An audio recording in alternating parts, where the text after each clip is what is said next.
What's going on, people? Welcome back to another episode of the Fantasy Football Busters podcast. Today is Wednesday, January 11th, and joining me is my lovely co-host, Mr. Eric. How you doing today, brother?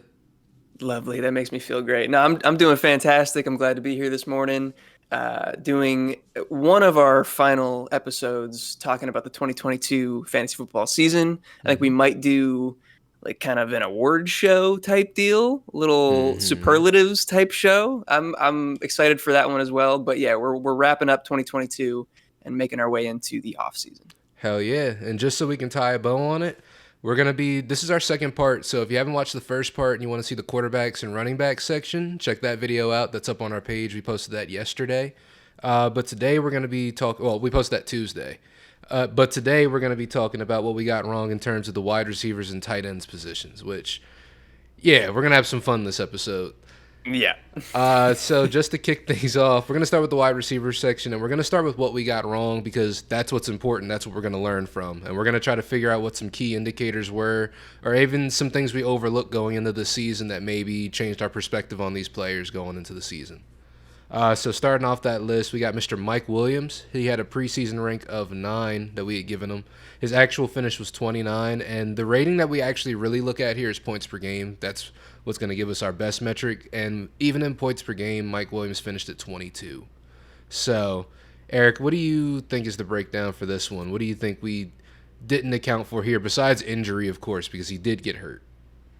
Yeah, and so typically I would say you can't predict injury, and for the most part, that's the truth. There are a few players where I think it makes a little bit more sense to project some injury into the equation, and I think Mike Williams might be one of those players. Just Mm-hmm. his play style, the way that he goes up to catch the ball, the type of falls that he has after those catches, uh, just leads to a lot of injury. I don't think that his ankle injury came from a play like that necessarily, but he just injured his back again heading into the playoffs. That was from a similar type play. So that's something that you should probably be accounting for, and maybe something that I overlooked a little bit. And then the other thing that, now looking back on it, he came into last year with a new head coach and a new offensive coordinator in Mike Lombardi and Brandon Staley. And it led to his best season of his career. I got the stats up in front of me. This better load. Yeah, okay. He put up over 200 fantasy points for the first time in his career. That was his first time over 160 fantasy points in a total season. He put up 13 fantasy points per game, which is his first time over 10 fantasy points per game in a season. And so they had hyped him up all offseason, talking about he's going to get the Michael Thomas role, the X wide receiver that's going to be used a lot. And I just bought into that. I thought this was going to be the new Mike Williams in this offense that's supposed to be high powered. Justin Herbert at quarterback. I was excited for it.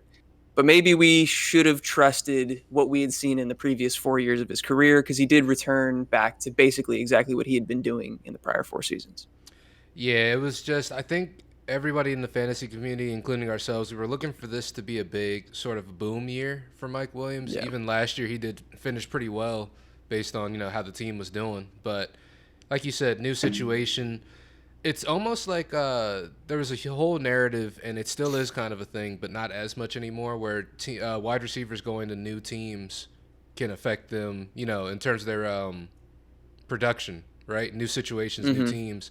And with them bringing in a new OC and a new head coach, it's essentially a new team sort of situation. Not Yeah. exactly, but it's pretty similar. So, might have been a similar situation to that as well that could have also affected, like you said, it could have affected it. Just the whole play style change for that team a lot going into this year.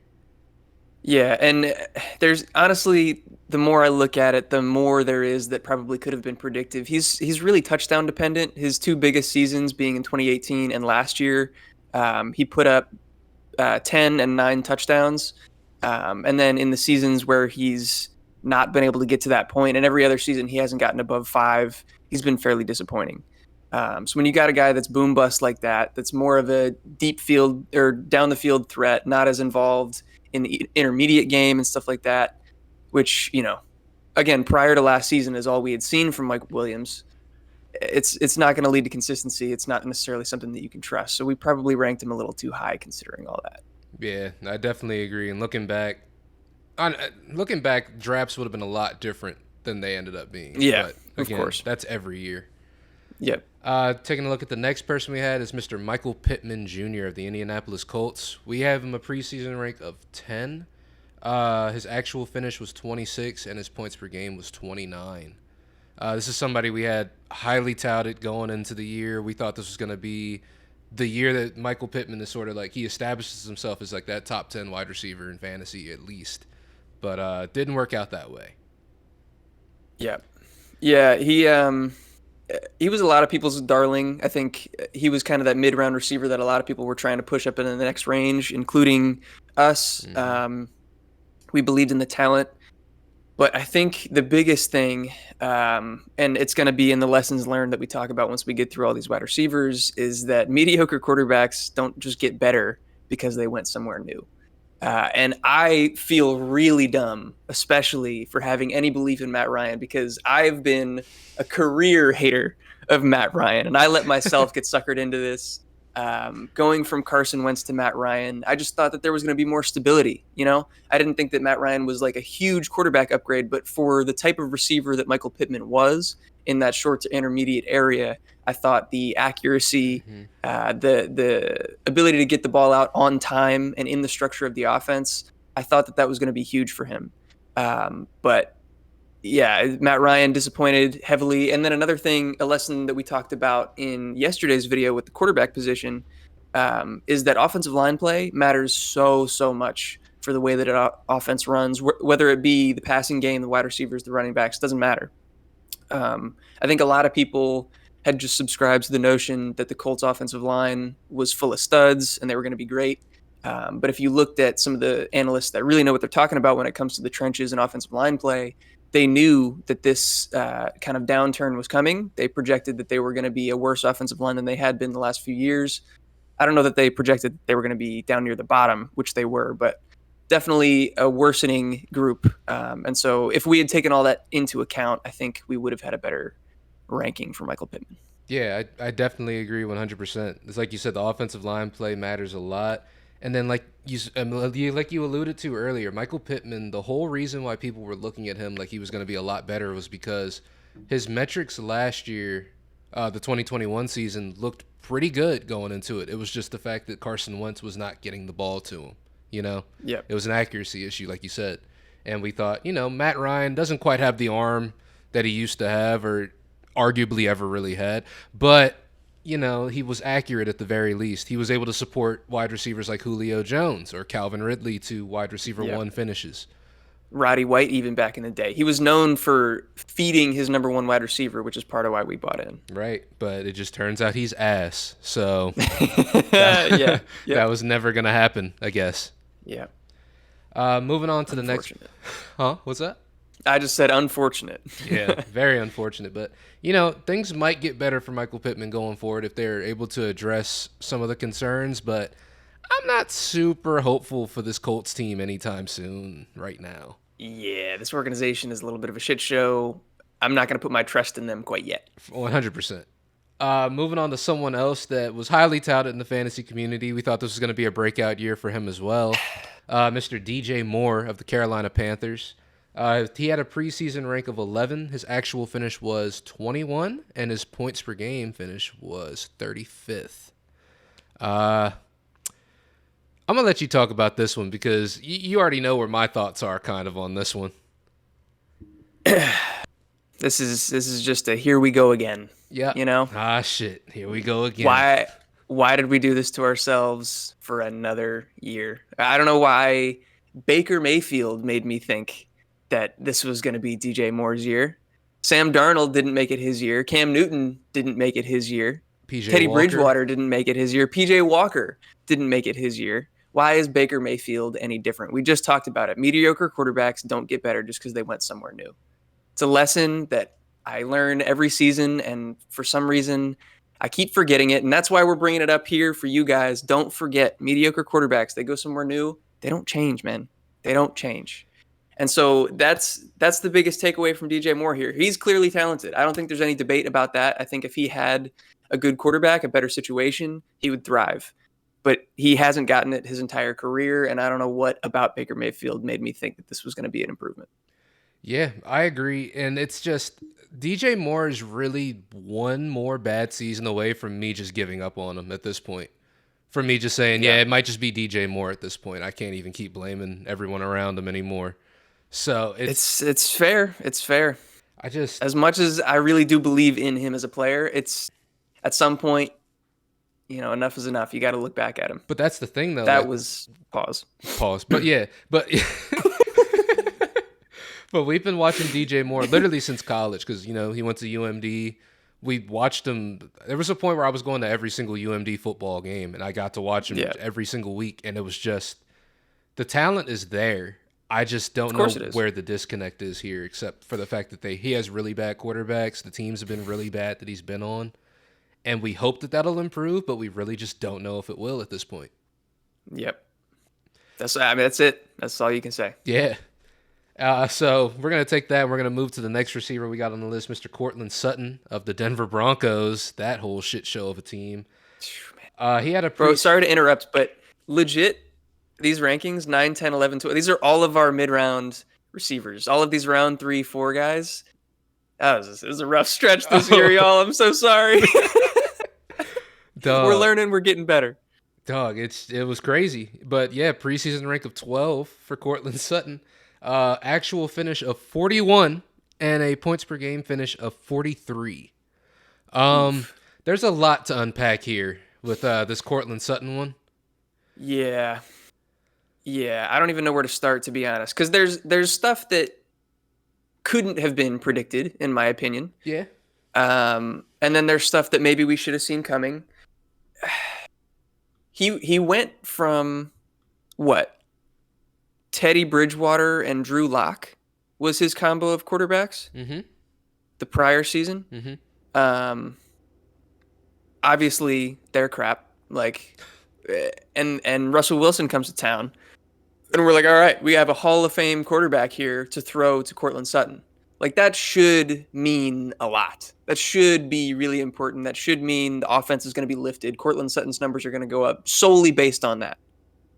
I still stand by that. I don't think that take was wrong. I don't know how you could have predicted this monumental collapse of Russell Wilson. Yeah, But I don't think go anyone ahead. could have. I don't think anyone could have. But yeah, I didn't want to cut you off. I just don't think anyone No, could have you're good. predicted that. Agreed. Maybe where we went wrong is one, I think the hype for the Broncos offense just in general was maybe a little too high. I think people were starting to compare this receiver core to Seattle's, wonder whether it was better. I don't think that's the case. DK and Tyler Lockett are clearly better than Cortland Sutton and Jerry Jeudy. And then that leads me into my other point that, at least me personally, I don't know about you, Will, but I was probably a little overconfident that Cortland Sutton was the clear wide receiver one here. Early in the season, he actually put up decent numbers and was dominating the target share. But as the season went on, and Jerry Jeudy was also dealing with injuries early in the season, as he got healthier, he started to take over as the guy. I had it in my head that Jerry Jeudy was kind of a bust. I didn't really like him as a player, and I thought Cortland Sutton was going to be the guy. And so I was too confident in that decision making on my part, and that's why I think I ranked him too high. I have to say, I will say there was a lot of thought that led to Cortland Sutton being thought of as the number one out there. And I also bought into that as well because Jerry Jeudy, he's been good throughout his career, but never really taken that step that everyone thought he was going to. Like he's just, people forget, I think, sometimes that Jerry Jeudy was at least or even more highly touted than like CeeDee Lamb and other receivers in his class. But he just hasn't quite shown that yet until he did it towards the end of the season, like you said, when he started using them more and utilizing them more. But yeah, it's just Cortland Sutton. His metrics throughout the entire season, up to like maybe week 14 or week 13, matched up to what a wide receiver one should be in terms of target share, in terms of just the looks he was getting, in terms of the routes he was running, the percentage he's out there on the field. It just made sense, but they just couldn't put it all together. Yeah, I'm looking at his numbers right now. To start the season, weeks 1 through 5, his target numbers were 7, 11, 10, 7, and 11. Mm-hmm. And he didn't score under 9 points in that entire game, or in that entire stretch. He also didn't have any boom games, but that offense was terrible, so he wasn't going to score a bunch of touchdowns. But yeah, the first 5 weeks of the season, I felt pretty good about this take. And then it went downhill from there. But I think that there are lessons to be learned here. Again, overconfidence in our ability to determine, who's the better receiver, who's going to be the alpha, the number one on offense. But then, yeah, the unlucky side of Hall of Fame Russell Wilson just falling apart. Yeah, and it's just it made no sense. Hopefully, this team is better next year, but under some new leadership. Maybe it was coaching the whole time. Hopefully, we'll Hopefully, see. but we will see because Russ has quite a contract with that team. Man, yeah. And moving on to a contender for biggest disappointment of the year, a high contender for biggest disappointment of the year. We got Mr. Allen Robinson of the LA Rams. We gave him a preseason rank of 18. Oh, well, he had a preseason rank of 18. His actual finish was 85, and his points per game finish was 63.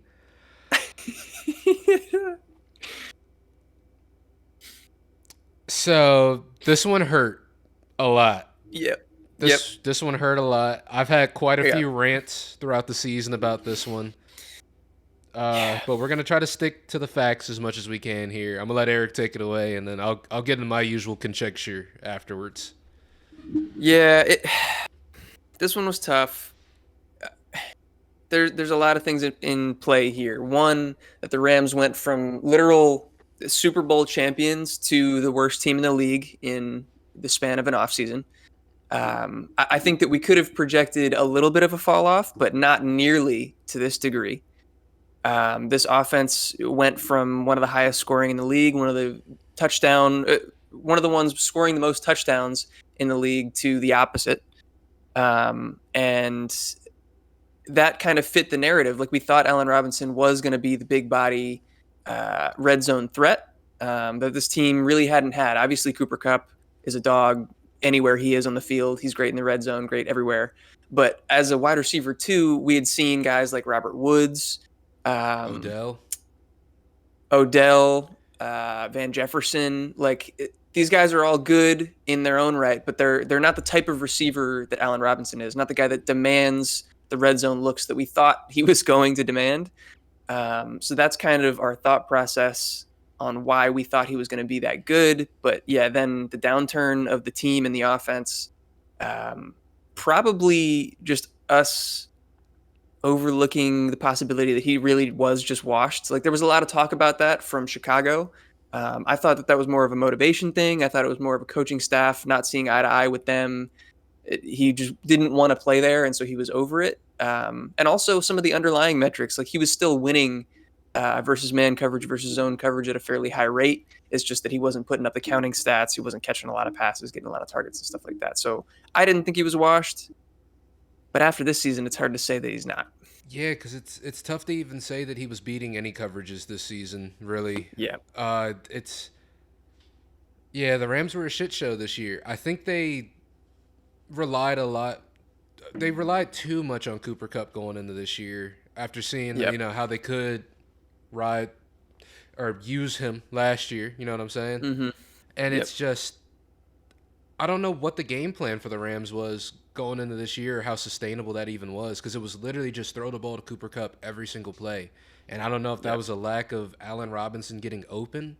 Taking a look back, even at that first game, the most frustrating game to watch, even Allen Robinson was open a good amount of times, but they just weren't looking his way at all. They were running the Cooper Kupp show with all the decoys they had out there on the field. Fucking Ben Skoranek got more looks this year than Allen Robinson did. I think another factor, again, we're going to bring this up a lot, and I think it's important that we bring it up, offensive line play. It matters a ton. Andrew Whitworth retired this past offseason. He was the linchpin of that offensive line, their best left tackle. He left. There were some other people that left. A ton of injuries across that offensive line throughout the season. They were decimated. They were down to third stringers and guys off the street. You can't win football games like that. And so I think that played a huge part as well. And the injuries to the offensive line we might not have been able to predict, but coming into the season even, they were still significantly worse than they were during their Super Bowl run. Yeah, definitely agree. It's one of those situations too where it's a wide receiver going to a new team, but at the same time, The team told us, how much they liked him, how much they were going to use him, and that just didn't end up being Huge the case. contract. Yeah. Yeah. So it's just you can't always listen to these teams either when it comes to stuff like that because, as we saw sort of yesterday as well in yesterday's video with the Chase Edmonds signing for the Dolphins, just Yeah. because you sign somebody for money does not mean they will use you or keep you even. This So is a tough game we play, man. A yeah, lot of things to sort through. yeah. And then going on to the next one we got wrong in a more positive light, Mr. Tyreek Hill, we had him listed as the wide receiver 13. His actual finish was 3, and his points per game finish was 3. This is one of those situations where a wide receiver going to a new team doesn't mean shit because they are elite. But I'm going to let you take it away here too, Eric. Yeah, so this is the transition from guys that we ranked too high to guys that we ranked too low. Mm-hmm. If you listen to us, you probably didn't have a lot of Tyreek Hill exposure on your teams. I'm sorry for that. Um, for me, coming into the season, it was a lot about Tua, and I think it's probably similar for you, Will. Yep. We weren't huge believers in Tua, so I didn't think that he had it in him to support two high-end wide receivers from a fantasy perspective.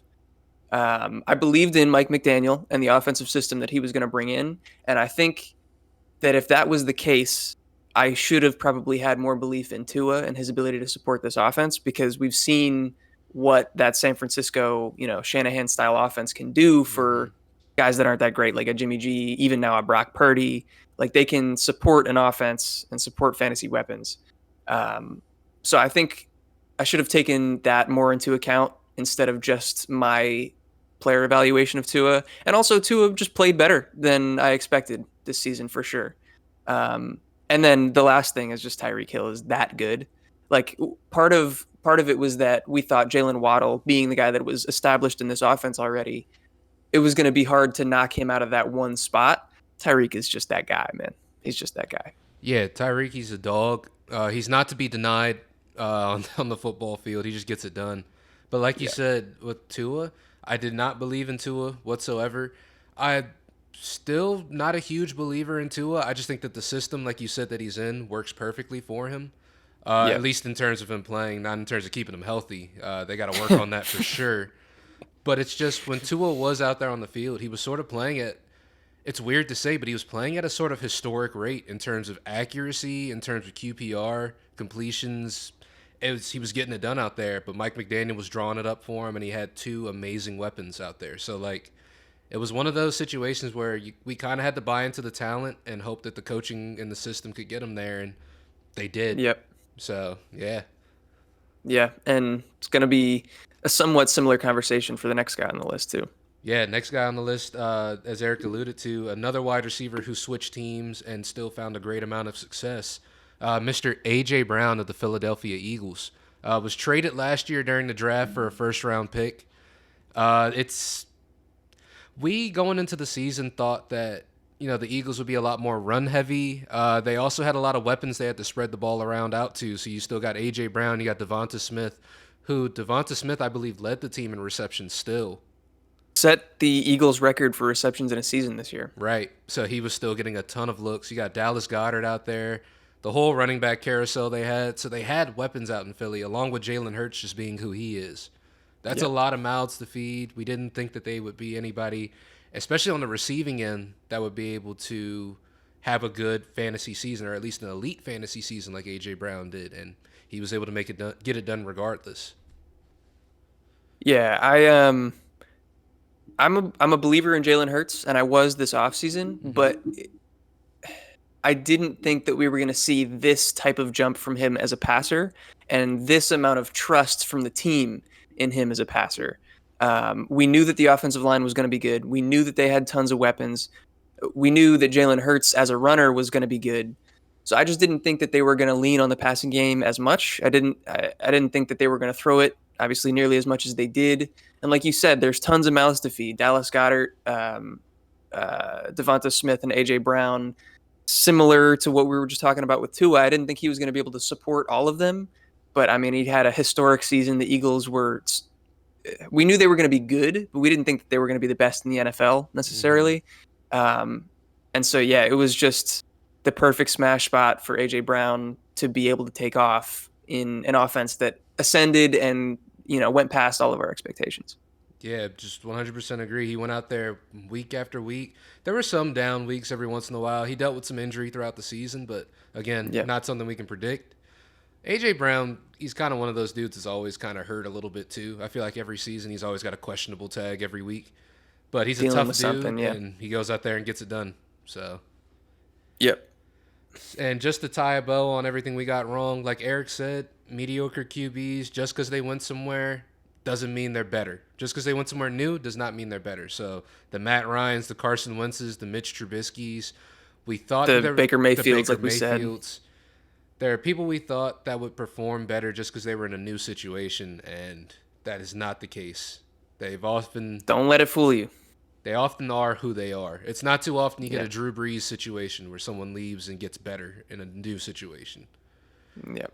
And then offensive line play matters a lot. As Eric said, it's just if a team does not have a good offensive line, it messes up the timing of everything. It messes up the flow of everything, even. Stuff that you think you had gets blown up, and you got to go with something different.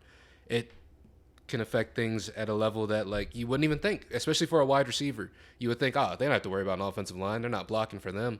But the offensive line allows time for routes to develop and for things to actually happen, for people to get to that second, third level. And if that's not Yep. happening, plays get blown up. So, 100%. yeah. So we're going to go ahead and move on to the things that we got right this season. And we're going to kick that off with the sun god himself, Mr. Amon-Ra St. Brown, someone we had highly touted going into the season. Yes, sir. He had a preseason rank of 22. His actual finish was 7, and his points per game finish was 10. This is one we're pretty proud of. Someone that we saw had a great run ending last season, even the historic run ending last season, that also continued into the start of this one. There were some injuries that happened, but in a way, it was kind of to be expected in terms of his usage rate and the most, as much as they were using him out there on the field. But what do you think about this one, Eric? I'm happy that we believed in him because we could have easily ranked him where the rest of the fantasy community did. And it's not like, we had him 22. It's not like we had him as high as he finished. But the fantasy community had Gabe Davis, Darnell Mooney, Rashad Bateman, Jerry Jeudy, Michael Thomas, Juju, guys like that above him. And we were like, nah, man, this guy's the truth. He's the sun god. And so, yeah, this is the type of receiver that we really need to look out for in the NFL. And a reason why I'm really excited to get into some of these draft prospects, Jackson Smith and Jigba, I think falls into a similar category where you don't necessarily have to be a burner. You don't have to be the most athletic guy. If you're just a route technician, if you're a fantastic separator, if you can beat man, zone coverage, press coverage, you're going to get the ball. And that's Amon-Ra St. Brown. Yeah, because it's just Amon-Ra St. Brown. It's like you were saying right there. He fits that profile of people who are just route technicians who have that little bit of athleticism to also carry them through with that as well. And we've seen that work out for a lot of players in the league. Like even, I think my favorite person to think of is Stephon Diggs. Because Stephon Diggs, while he does have a really good athletic profile too, I'm not going to say he's not an athlete. He primarily is just an amazing route runner. And that was something I actually got to experience in high school. Yeah. He's the truth. He's out there just making it happen. And Amon-Ra St. Brown absolutely fits that profile, and Jared Goff has been able to get him the ball. So Amon-Ra St. Brown, awesome. The next person on this list, someone that we're very proud of, Mr. Christian Kirk of the Jacksonville Jaguars. He was listed as like, what, the wide receiver 50 or something like that, or 60 going into the season?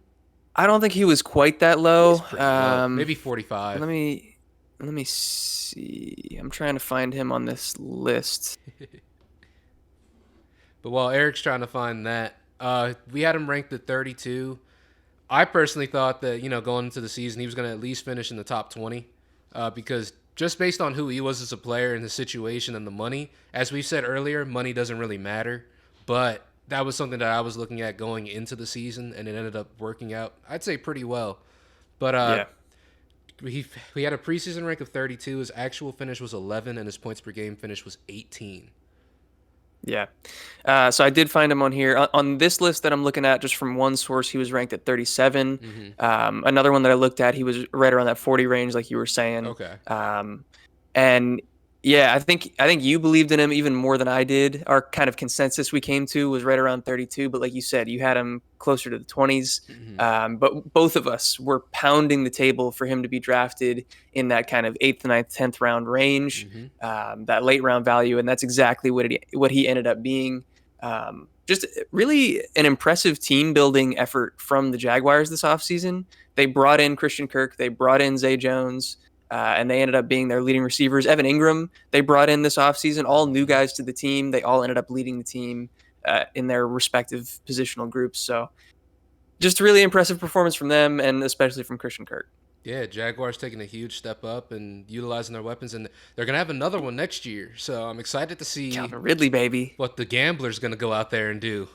You think he's going to bet on himself for comeback player of the year? Oh, I hope so. Yeah. Do you think He they would? should. Do you think they would even give him comeback player of the year?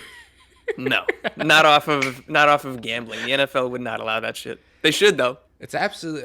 Yeah, I'm not even going to talk about that. But there's suspensions in the league that make zero sense. Calvin Ridley's one of them. But we'll talk about that another time. Yeah. And then moving on to another person who I had very highly touted going into the season for sure. Yes, sir. Mr. Brandon Ayuk of the San Francisco 49ers. We had given him a consensus preseason rank of 33. His actual finish was 15, and his points per game finish was 24. I was somebody who believed in the talent of Brandon Ayuk, and just in that offense, I felt like they were going to air it out a little bit more. Now, a lot of my assumptions came from the fact that Trey Lance was going to be the starting quarterback. I felt like there was a lot of chemistry between Trey Lance and Brandon Ayuk going into the season. But, of course, Trey Lance was out after week 2, so not really a factor anymore. But there were a lot of other extenuating circumstances that actually helped Brandon Ayuk get to the forefront.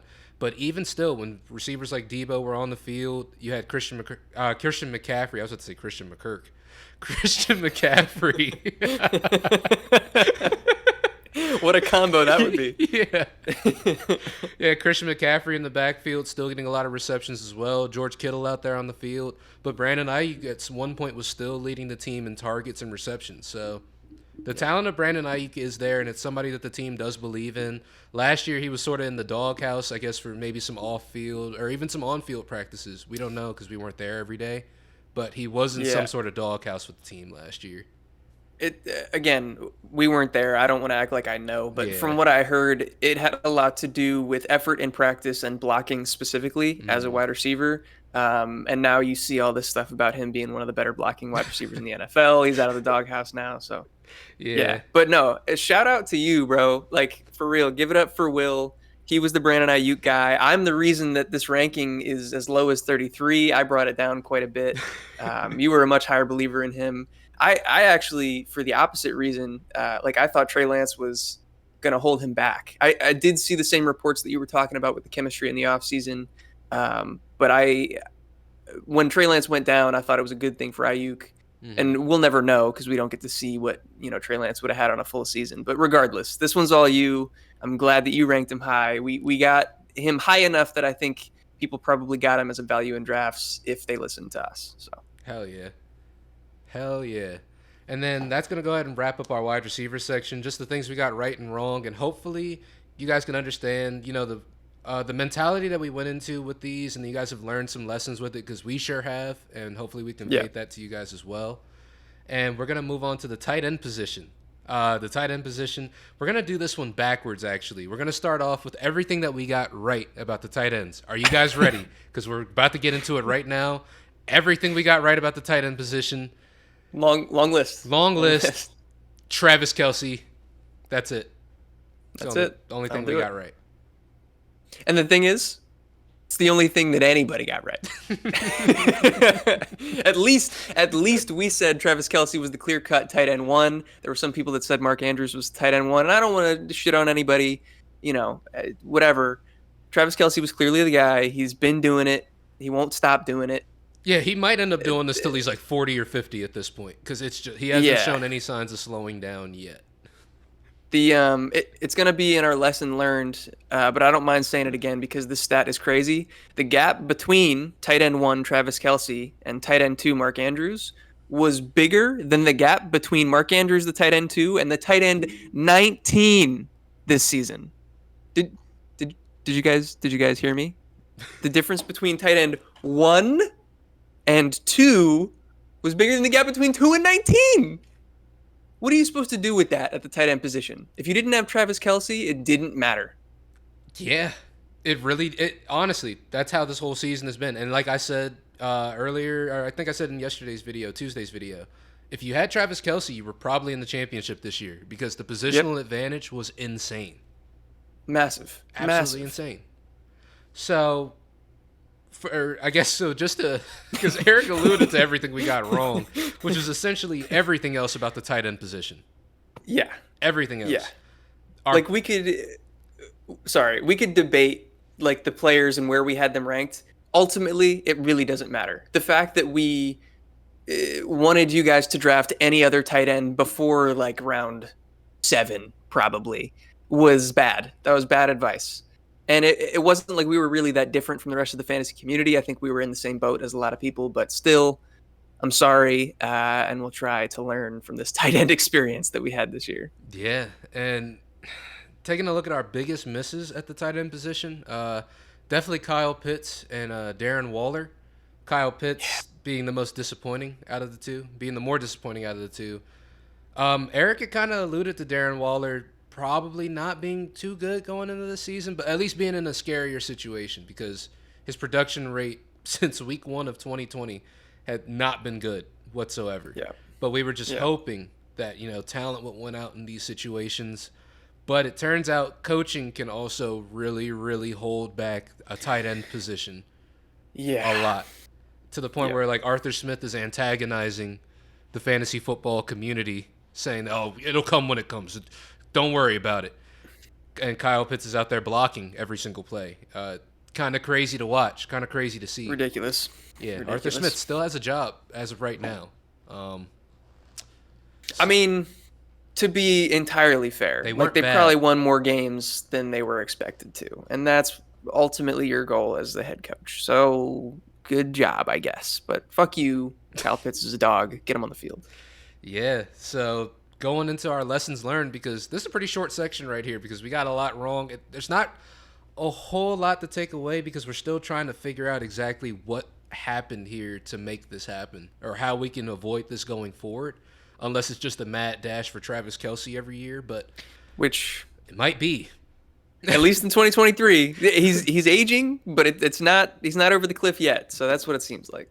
So I guess the biggest lesson we learned is don't overinvest in the tight end position. So if it's not Travis Kelsey, you might as well just get a late tight end and hope for the best because you can make arguments for people like Andrews or Pitts or Hawkinson and Goddard because I do like some of those guys. But in Yeah, recent history, if you don't have Kelsey, it just wasn't worth the investment in any of the other top tier guys because the drop off was just too significant.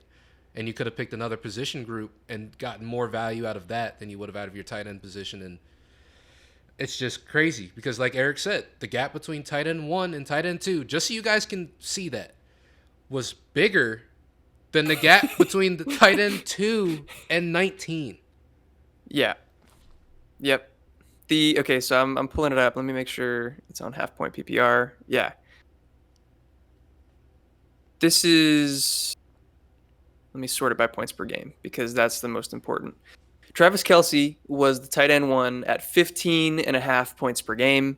George Kittle actually surpassed Mark Andrews in points per game, which kind of makes sense based on games played and stuff like that. But he had 11.4. So legit a 4-point gap in points per game from the tight end position. That's massive. And also Travis Kelsey played 2 more games than George Kittle did. So like you got that over a bigger span. If we're talking just overall points, Travis Kelsey 261, George Kittle 170. I think at one point there was a stat that I had seen. I think it was like week 15 or week 14, where they had said that if you took away all of Travis Kelsey's touchdowns on the season, he would still be the tight end 1 by a wide margin. So it's It's just ludicrous. it just doesn't make sense. There's people I'm a little bit more hopeful about going into next year, like maybe even a TJ Hawkinson now that he's in Minnesota Yeah. and he has emerged as one of Kirk Cousins' more favorite targets out there. Or even Yep. Dallas Goedert. A lot of his finish was because he got hurt and he was out for a good majority of the season, but he was tracking pretty well. But For sure. it's just it's tough for me to invest in them and say like any of them are a fourth or fifth round pick when people are getting like Travis Kelsey in the second round. People are getting Hawkinson like the third, fourth round, and it's not really worth that difference in the players, at least from what they showed us this year. Yeah, and I think again that's the main takeaway that we want to talk about here. The difference between tight end one and the rest is too vast to overinvest in the position. But I do want to point out again a good call from you from the 49ers.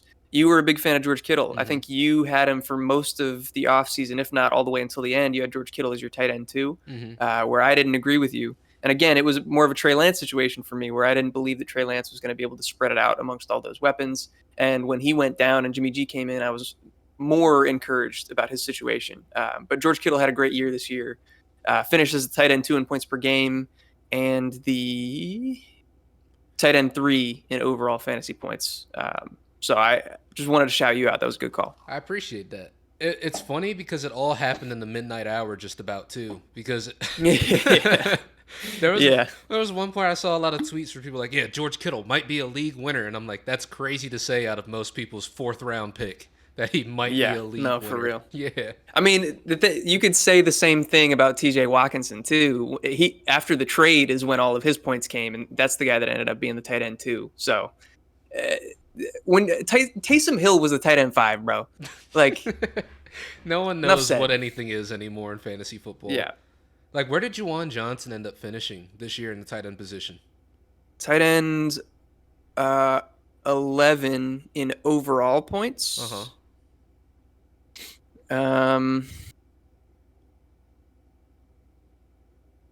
He actually finished down at tight end 16 in points per game, which I'm surprised about. I thought his points per game would have been a little bit higher than that. But I will say that that's still a lot higher than anybody would have had going into the season. No, that's facts. Yeah. No one would have thought Juwan Johnson would be a good tight end pickup at any point in the season. But that's just the kind of season we've had with these tight ends. Yep. And another thing, since this is a really short section, we haven't really gotten into any player specifics. I thought it was a really good point that you made when talking about like why we don't want to overinvest. It's not because like you still have to start a tight end. Like we're all still have tight end positions in our lineup. We have to fill it at some point, but it doesn't make sense when the positional advantage after Kelsey doesn't exist to go away from taking another position that could help your team more. Like you were talking about, you get to the 4th, 5th, 6th round, whatever, and you got guys on the board like the Dallas Goederts, like the TJ Hawkinsons, whatever. As much as I like them as talents, and maybe, this year with the way that they finished the year, we have a little bit more belief in them, maybe. But like bolster your roster in other places and find these guys that are late round tight ends like the Juwan Johnsons, like the Taysom Hills even, who finishes the tight end 5, these random guys that you can get at the end of your drafts or in free agency during the season and fill in your tight end spot that way. Yeah, because at the end of the day, you want the strongest team that you can have. And if you're taking somebody at an early spot with high draft capital and you're taking them at a diminished return, that doesn't really make much sense at the end of the day. Yeah, 100%. So that's going to go ahead and wrap up our wide receivers and our tight end section. Appreciate you guys for sticking with us through this because it was a wild season at kind of both of these positions, to be honest with you. But and they proved to be two of the more important positions in fantasy going into this year. So we're going to get this figured out, and I appreciate you guys for sticking with us. We had some good calls, had some bad calls. Maybe one day we'll have all good calls. Who knows? But no, bro. No, that's not how this works. We all know what's happening here. Even the best gamblers are still just over 50%. It's the same thing. Everybody's gonna get stuff wrong. Everybody's gonna get stuff right. We're just being honest with you. That's all. Hell yeah. But like I said, I hope you guys did have a good fantasy season. You guys did listen to us because we did have some great calls in there. The ones who were, worst calls, I feel like were hard to predict even all around. But I'm not making excuses because, like Eric said, at the end of the day, this is all luck and it's all gambling, really. Yeah. We're just trying to make the best out of this and make the best decisions that we can with the most information that we've got. And I'm hoping that you guys were able to find some good information in this video to help you out for next year going into that and your mentality going into the draft.